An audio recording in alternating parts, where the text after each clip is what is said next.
ప్రేమ, యేసుని ప్రేమ.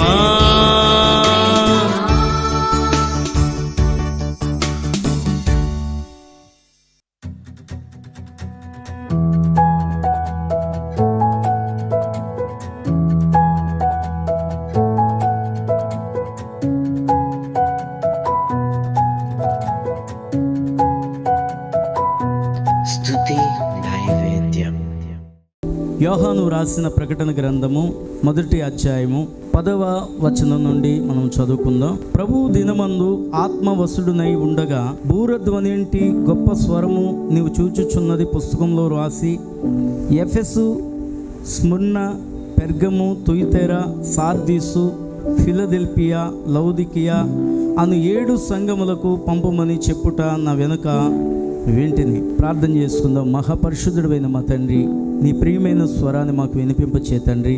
నీ దాసుడినైనా నన్ను మరుగు చేసి నా నాలుకను, నోటిని, పెదవులను కడిగి నీ వాక్యాన్ని నీ ప్రజలందరితో మాట్లాడమని, నీ కృప వినుచున్న వారందరికీ దయచేయమని, ఈ మాటలు గ్రహించే జ్ఞానము అందరికీ అనుగ్రహించమని యేసు నామమున ప్రార్థన చేయుచున్నాం తండ్రి, ఆమేన్.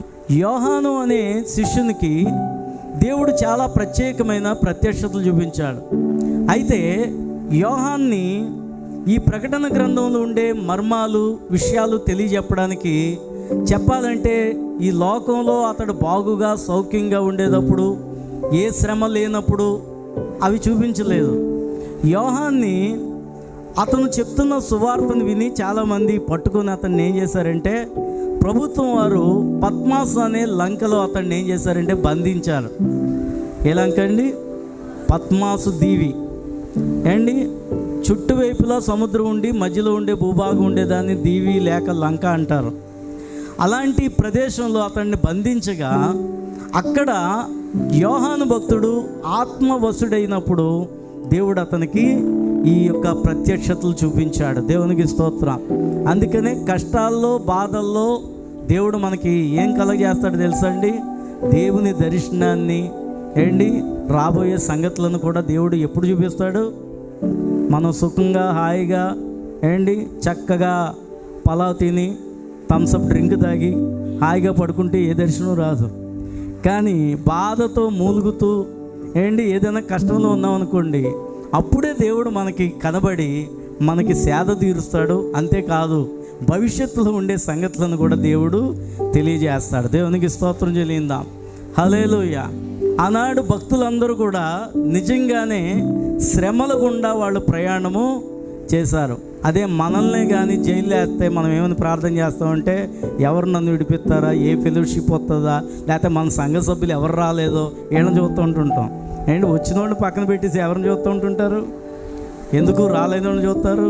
వాళ్ళ మీద మనం పగను పెంచుకోవడానికి కదా. అపోస్తల కార్యాల్లో కూడా పౌలు, శీలలు వాళ్ళు సువార్త ప్రకటిస్తూ ఉంటుంటే జైల్లో పడేశారు. బొండలు వేసి బిగిస్తే అక్కడ ఏమొచ్చినాయి? వాళ్ళకి పాటలు వచ్చినాయి. అక్కడ ప్రార్థన చేశారు. అక్కడ కూడా దేవుడు ఏం చేశాడంటే అద్భుతమైన కార్యాన్ని జరిగించాడు. అక్కడ బండబారిన ఖైదీలు మారిపోయారు, జైలు అధికారి మారిపోయాడు. దేవునికి స్తోత్రం. అలాగే యోహాన్ని తీసుకుని వెళ్ళి పద్మాస్ అనే దీవిలో పడేస్తే అతడు ఎప్పుడు చూడలేని ప్రత్యక్షతను దేవుణ్ణి కళ్ళారా చూశాడు. ఈ గ్రంథం మొదటి నుండి చదివితే ఏమర్థమవుతుందంటే, యేసు ప్రభువారు ఈ లోకానికి వచ్చినప్పుడు ఉండే ఆయన ముఖంలాగా ఆయన ముఖం లేదు అక్కడ. ఆయన ముఖం ఎలాగుందంటే దగదగ మెరుస్తున్న ముఖము, తేజస్సుతో నింపబడిన ముఖము, అగ్ని జ్వాలల వంటి కన్నులు, తెల్లని ఉన్నిని పోలిన జుత్తు ఉందట, బంగారపు దట్టి ఉందట, తెల్లని వస్త్రాలు ధరింపజేసుకుని ఆయన ఉన్నాడు. ఆయన దేవునికి స్తోత్రం చెల్లిందాం. మనం పాడుకుంటాం కదా, రాజులకు రాజు, ప్రభువులకు ప్రభు, దేవాది దేవుడని.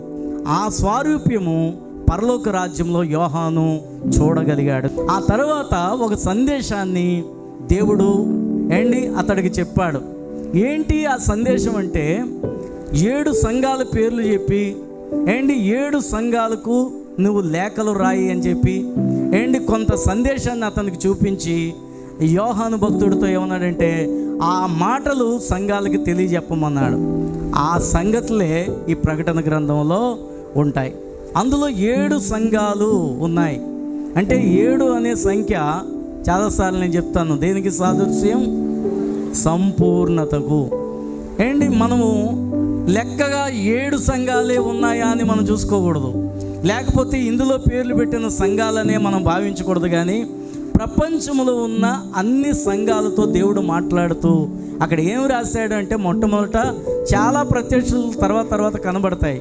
కానీ 7 సంఘాల్లో 7 సంఘాలు చేసే క్రియలు, వాటి మంచి క్రియలు, మంచి పనులు, అలాగే ఆ సంఘాలలో ఉండే లోపాలను దేవుడు చెప్తాడనమాట. అందుకని ఈ సార్వత్రిక సంఘం అంటే నా సంఘము లేకపోతే ఇంకొకళ్ళ సంఘము అని మనం చెప్పుకోకూడదు.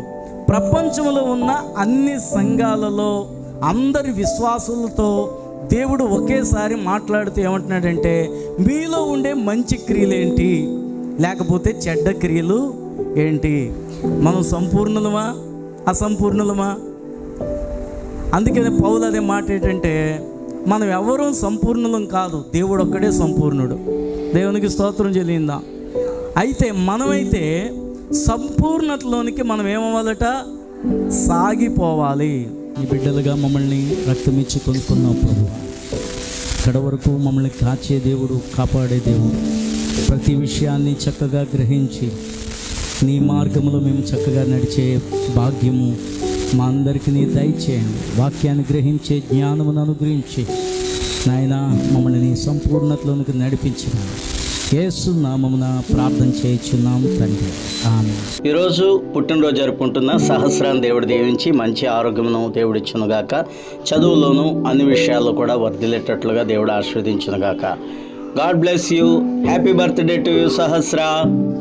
ఈరోజు పుట్టినరోజు జరుపుకుంటున్న టీ కీర్తిని దేవుడు దీవించి ఆస్వాదించి ఇంకా మంచి ఆరోగ్యము జ్ఞానమును దేవుడిచ్చి అన్ని విధాల వర్ధిల్ల చేయనుగాక. Happy birthday to you Keerthi. God bless you.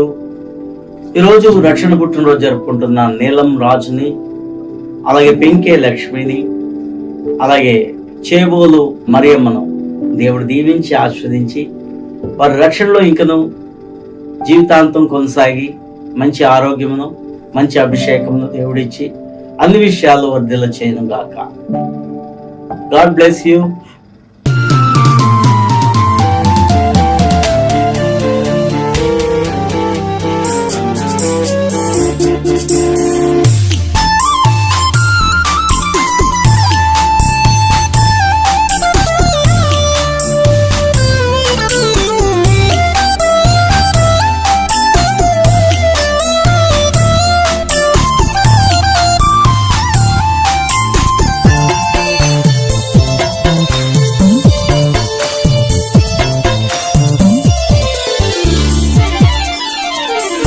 కాలమే మారినా మారని దేవుడా, చల్లని నీ కృపే నాకిల చాలునయ్యా. కాలమే మారినా మారని దేవుడా, చల్లని నీ కృపే నాకిల చాలునయ్యా. అడుగు జరనీయకుండా కాపాడు నా స్వామి, నీ అడుగు జాడలలో నన్ను నడుపుము యేసయ్యా.